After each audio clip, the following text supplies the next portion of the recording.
始めました。So today I'm going to be talking about the history of modern developer relations. One thing that I often hear when I'm working in the field is that developer relations is a new thing. And that's not true unless you think that the original Macintosh is a new thing. Developer relations has been around for a long time, but it has changed over that time. So today I'm going to talk a little bit about where developer relations got started, some different ways to approach developer relations, and hopefully knowing the history of DevRel will make you better at developer relations. So start with a quote from Napoleon Bonaparte. What is history except a fable that the whole world agrees upon? I can read it in French. It probably sounds more lovely in French. So some of the most influential and successful technology companies in history are the ones that formalized and created developer relations. Apple actually created developer relations as a title. They had built such an effective evangelism program by the late 80s and early 90s that Microsoft had to respond. They created a program of their own to do that. But Microsoft and Apple had very, very different core philosophies and very different approaches to how they interacted with developers. And I think it's very different to understand very important to understand both of them and understand these differences. When the World Wide Web became pervasive, eBay was the first company to recognize that this was a new platform for developer relations, and they took advantage of that. They brought developer relations online. More recently, startups and smaller companies have started employing developer relations programs. As modern developer relations practitioners, there's a lot that we can learn by looking at the history of how these companies that created developer relations have defined it and evolved over time. Briefly, some background on myself. I started at SendGrid as the first developer evangelist there in 2011. I've recently switched to a small startup called Kickbox.io, and I'm working on a book about developer relations. So this is a sort of rough timeline of the history of developer relations, starting with Apple inventing it, coining the term in 1982. Guy Kawasaki, who became the most prominent evangelist for the Macintosh and at Apple, published a book called The Macintosh Way, which includes some information about developer relations. In 1992, Microsoft began their market dominance, which was heavily powered by their DevRel program. And then, because of their dominance and some of the tricks they used, they got into a lot of trouble with the government over monopolies and some of the shady tactics they were using. As a result of that, we have some internal Microsoft documents that were released as part of these court orders and these trials that give us some very interesting insight into how Microsoft thought about developer relations internally that we'll go through those. In 1999, Salesforce almost invented DevRel Online, but they didn't really support it or announce it or put any wood behind the arrow, so to speak. So it was really eBay, when they launched their developer program in 2000, that created modern API-based developer relations. And now, starting in 2008, thanks to Twilio, we have had a shift in developer relations a little bit, where you no longer need to be evangelizing a two-sided platform. You can be evangelizing a one-sided platform. So you're not necessarily, for example, Macintosh, to be successful, needed to have software available on their platform so that they could sell it to customers, two-sided marketplace. Twilio, they don't directly interact with the person who's getting the value out of the service. So they sort of brought developer relations to single-sided platforms. So let's talk about Apple and where developer relations got its start. So Steve Wozniak was probably one of the first modern tech evangelists, and they had the task of selling not only hardware, but the whole idea of having a computer in your home. Wozniak understood the power of a passionate community, and Apple itself was actually part of a result of discussions and meetings from a local group in California called the Homebrew Computer Club.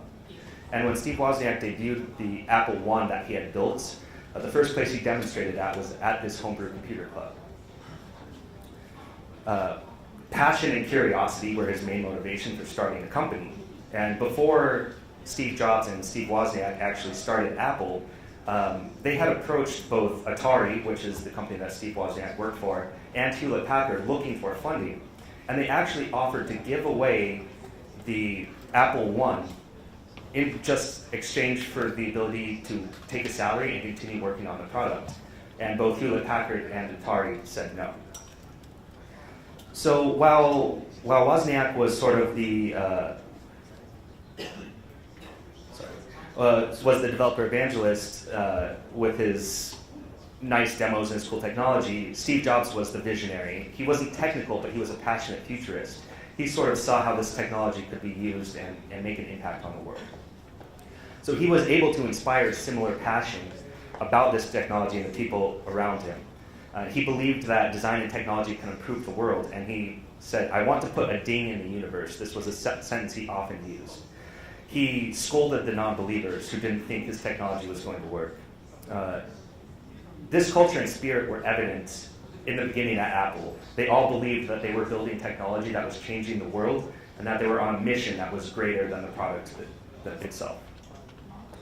So nowadays, Apple has some of the most fanatical followers of any brand. But in 1982, they were nowhere near being the dominant force that they've become. They were an early player in personal computing, but the IBM PC was the PC that brought personal computing to the masses. The IBM PC took over the market that Apple had invented.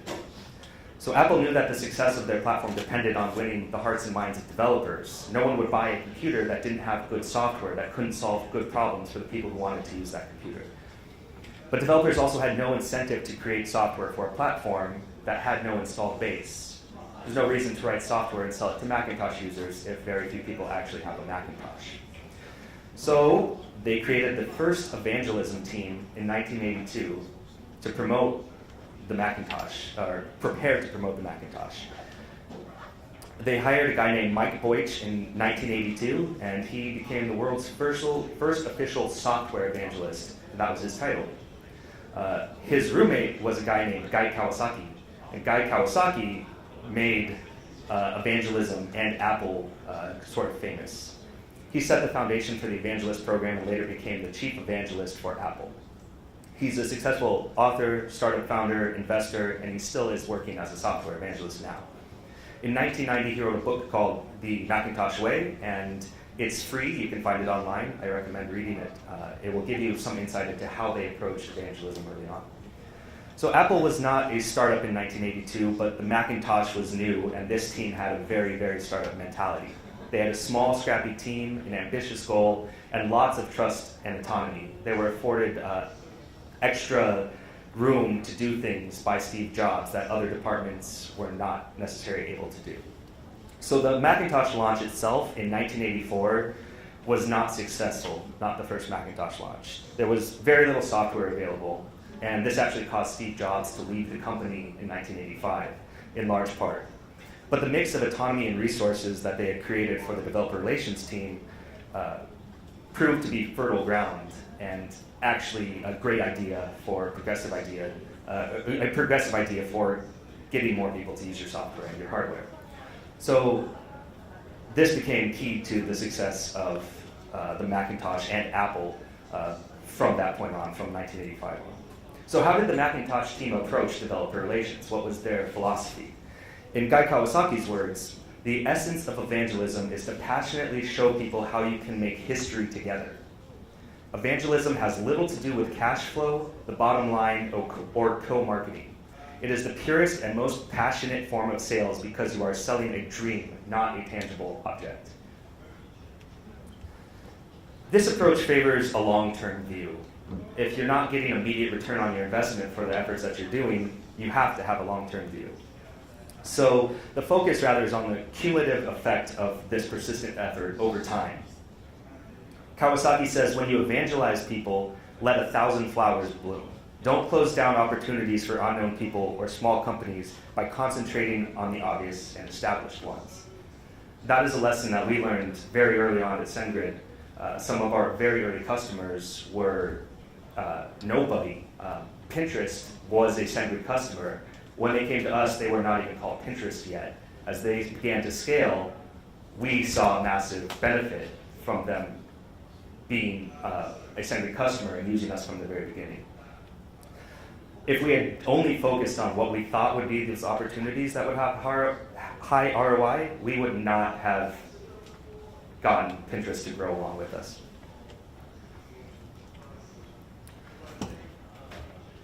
Taking this long-term view requires trust.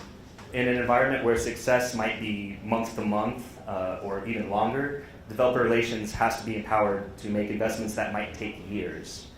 So my favorite piece of advice from Guy Kawasaki and the early team at Apple is to ask forgiveness, not permission. When red tape and corporate policies get in the way, do the right thing and ask for forgiveness later. And throughout my time as a manager of DevRel, that's sort of been the guiding light, my core philosophy. Do the things that are right for your customers and not necessarily what seems like it might be right for the business at that moment. Be the CEO of your position, make bold decisions, and spend the company's money as if it were your own. Do what's right for the customer. What values should guide the decisions that your empowered employees make? One of the most important is to be an advocate for your customers. If an evangelist sees customers having trouble with a product in the field, it is her responsibility to communicate that issue to the rest of the team. If your customer is working on a cool product, use your platform and your voice to help amplify that. Guy Kawasaki says, do what's right for the customer. This is the easiest value to agree with and the hardest to follow because doing what's right for the customer is often scary. For example, software companies are tortured by decisions to send out bug notices that could ruin the reputation of their product and decrease sales. But if you don't send out those bug notices, then developers lose trust in your company. If there's a support issue with your product, an evangelist knows that a vocal, angry customer is more valuable than one who just gives up on your service and quietly goes away. An angry customer who is telling you what problems they're having can be convinced that you're working on them, but you can also take that customer's feedback and turn it into actionable information and use it to make your product and your community better. People who just quietly go away don't give you an opportunity to improve. So pay attention to the angry customers who are telling you that you need to improve. Do what's right for the customer. So the Macintosh launch in 1984 was not successful. There's very little software available, but the mix of autonomy and resources that they gave to the developer relations team proved crucial to their later success. So the investment that Apple made in evangelism paid off in the long run. They were winning the hearts and minds of developers, and developers were the lifeblood of platforms that companies like Apple, Microsoft, and IBM provided. So as a result of Apple's evangelism efforts, Microsoft began to feel pressure. They began to see their market share deteriorate. According to Alex St. John, who was one of the early evangelists at Microsoft, Guy's efforts at Apple had a devastating impact on Microsoft. Developers hated Windows, hated Microsoft tools, and loved anything Apple did, in large part because of Guy's incredible evangelism talents. So, developer relations was a natural extension of how Apple approached business, but it was far less natural for Microsoft. Early in Microsoft's history, Bill Gates had sent a letter to software hobbyists that were sharing copies of Microsoft software. And he said in this letter, there is very little incentive to make this software available to hobbyists. Most directly, the thing you do is theft. He was directly calling the people that were going to be the lifeblood of this company thieves.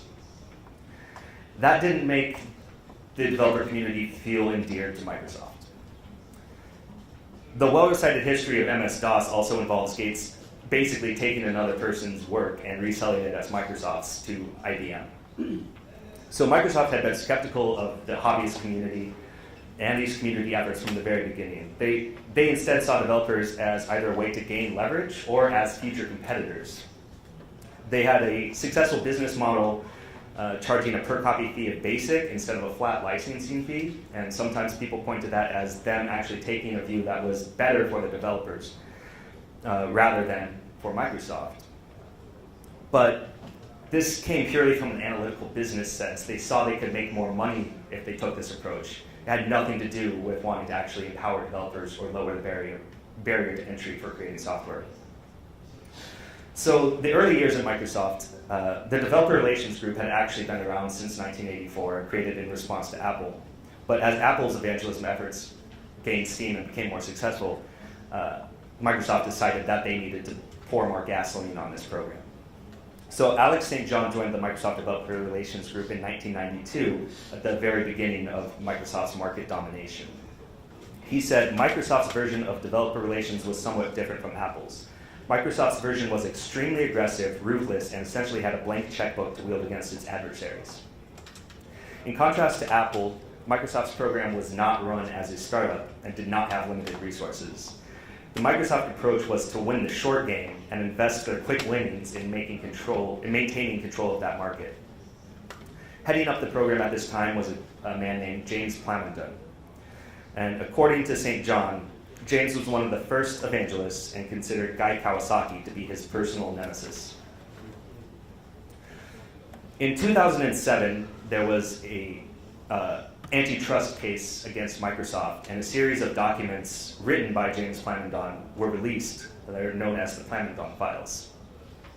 These files basically contained the handbook that Microsoft was providing their evangelists from 1992 until 2000. And this lays out all of the ruthless, aggressive tactics that Microsoft DevRel used to try and get developers to use their product. The tactics described in these files are dirty, they are deceptive, and they are selfish. They are all about making Microsoft better rather than about making Apple better. Whereas the Microsoft way focused on long-term goals, the Macintosh way focused on long-term goals, but the Microsoft way focused on what value you could get immediately by manipulating your customers. These are some slides from the effective evangelism presentation that James Plamondon created. We're just here to help developers. No, that's not what Microsoft was here for. We are here to help Microsoft. That's a very, very different approach than Apple and Guy Kawasaki. A very different approach than most DevRel programs nowadays. Microsoft as well is no longer this way. This is a slide from the Power Evangelism presentation by James Plamondon. The role of ISVs are independent software vendors, basically Microsoft customers. They are pawns in the struggle. They are today's allies, but tomorrow, who knows? We may move into their markets, they may move into ours. They're valuable pawns, though. We can't win without them, must take good care of them. But you have to deceive them, right? You can't let them know that you're using them as pawns. You have to treat them with respect while you use them, right? All of these things are very, very dirty tricks. This is not the right way to build a community. So James Plamondon also instructed the Microsoft Developer Relations Group to engage in targeted espionage. In a document instructing people how to deal with competitors at an event, he says, get their junior engineers alone, get them drunk, and pump them for everything you can get, giving nothing in return. Wow. He encouraged these tactics, though, because at the time and for the short term, they were extremely effective. Microsoft was absolutely crushing their competition. They had almost total control of the market. Interesting, though, James and his team didn't see anything wrong with this approach.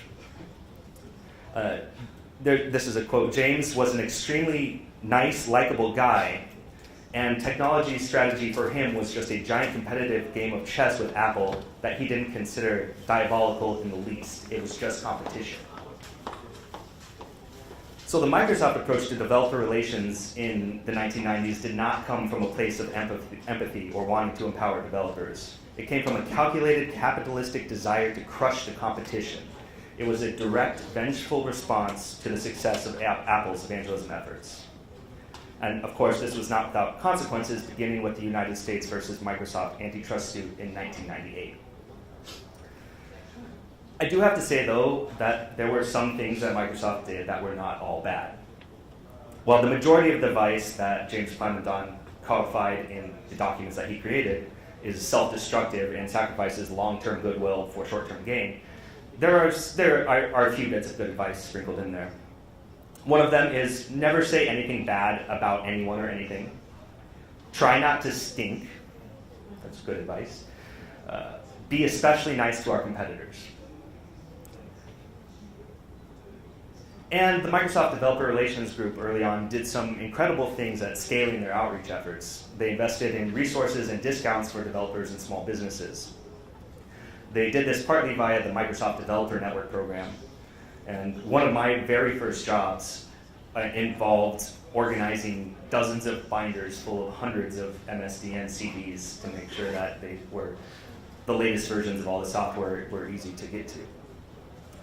So these Microsoft tools were pervasive, widely available, well-supported, and very cheap for developers to use via MSDN. So the Microsoft Developer Network shipped 100 million CDs between 1993 and 1998, and nearly 500,000 developers went through Microsoft training in 1998. That did not come without a price, though, with the company spending $630 million in 1998 alone on the MSDN program. So, in the late 90s and early 2000s, things were shifting. The fallout from the dot-com bubble bursting was hanging over all of the tech market. Microsoft was in the news a lot, but not for many good things, usually about their trials that were going on. But personal computers were already on their way to becoming primarily terminals used to access the internet rather than things that held software themselves. And this continued to happen in spite of the doubt and sort of misjudged economics of the first wave of computer software. So consumers were starting to buy books from online stores, and the level of comfort the populace had with online payments was rising.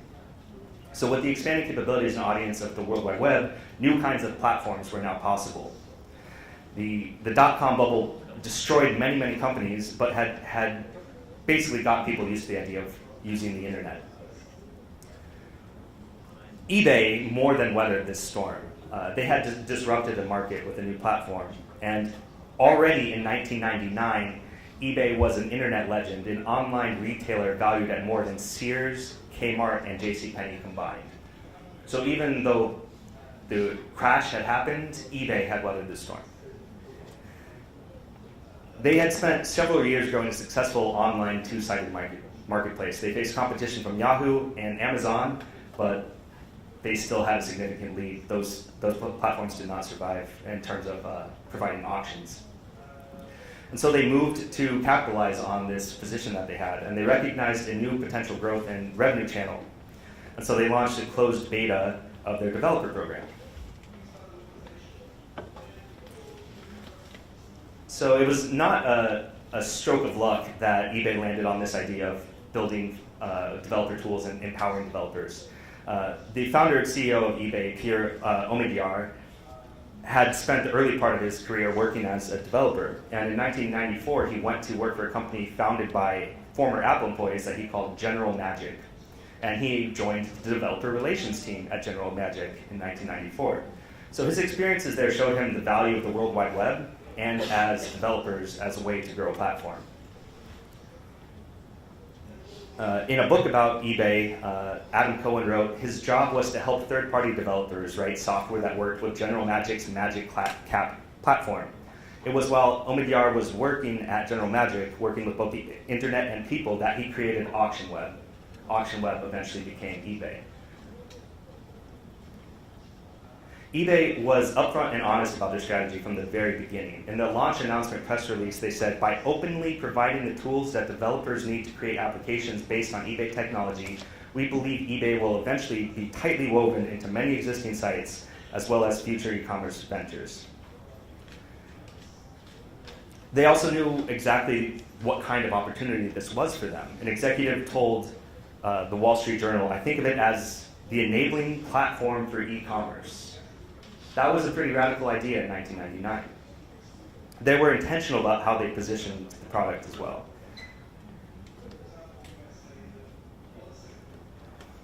eBay knew that developers were already building scripts and tools to scrape their listings and to automate certain functions. They understood that there's no such thing as a non-public API, only an unofficial or undocumented one. Instead of trying to deploy countermeasures or limit this emergent behavior, they found a way to codify it and monetize it. And they didn't anger the hackers that had built these scripts and bots by shutting them off. Rather, they provided them a path to legitimize these things that they had been building. They embraced the passion and creativity of their early adopters rather than defending against them. So they provided a platform for building better things and offering them to a wide audience. They increased the number of listings on the platform. They increased the number of tools to help buyers find and bid. And they created a new channel for growth by focusing on enabling developers to build software for their tools. So this had enabled entire companies to exist built on the eBay API. eBay was content to let people build more service layers on top of their product.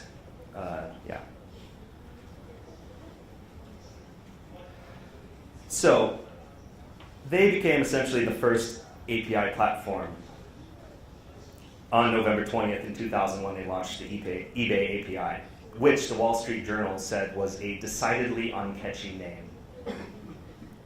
But all at once, they had invented the API platform, the developer portal, and everything that you need to do DevRel online, essentially. Their portal had everything that a modern developer portal has today. That includes APIs, SDKs, sample code, a developer sandbox, and online forums.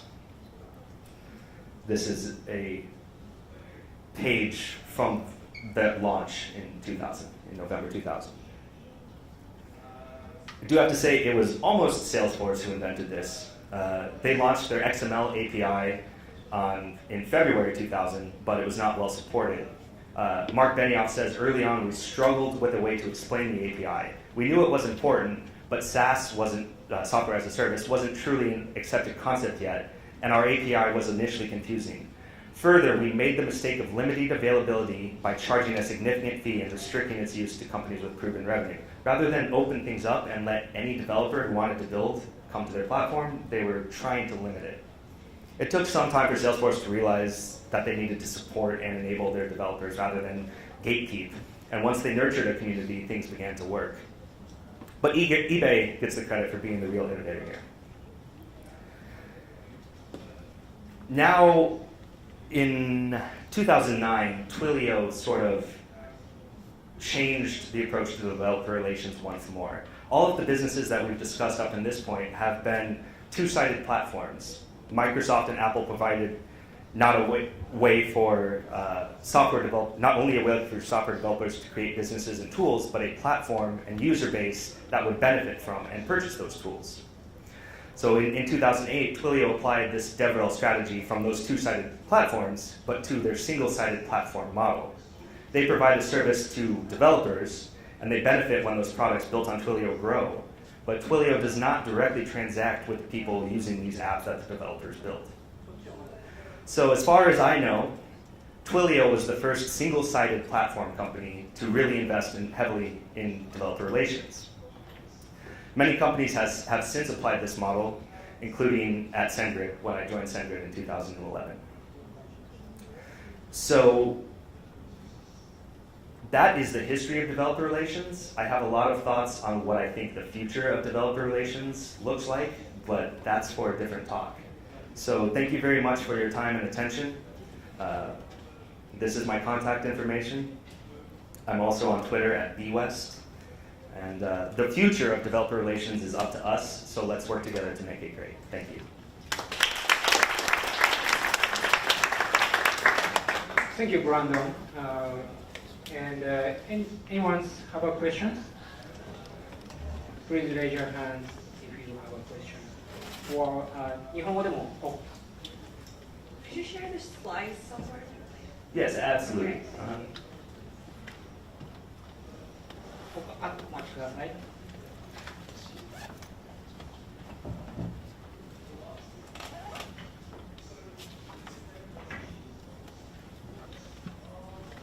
So do you think what type of person can be a successful developer? Like what specific skills they should have?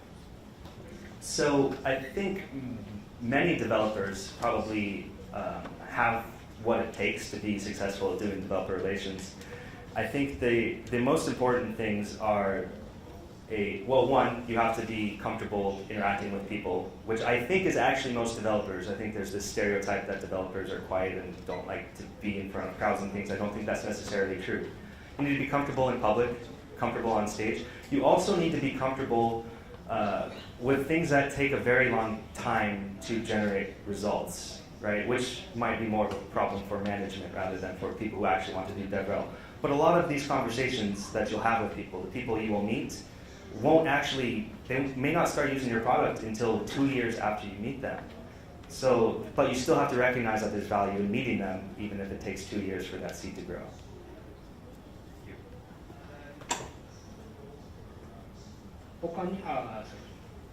If you have questions, please raise your hand. 日本語でも大丈夫です。はい、ちょっとお待ちください。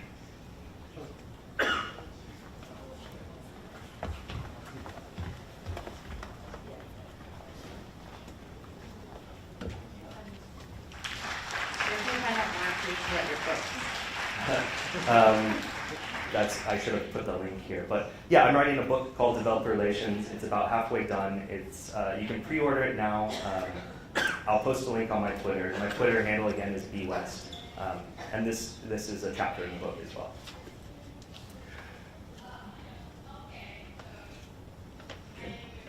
Okay, thank you, Brandon, for your great experiences.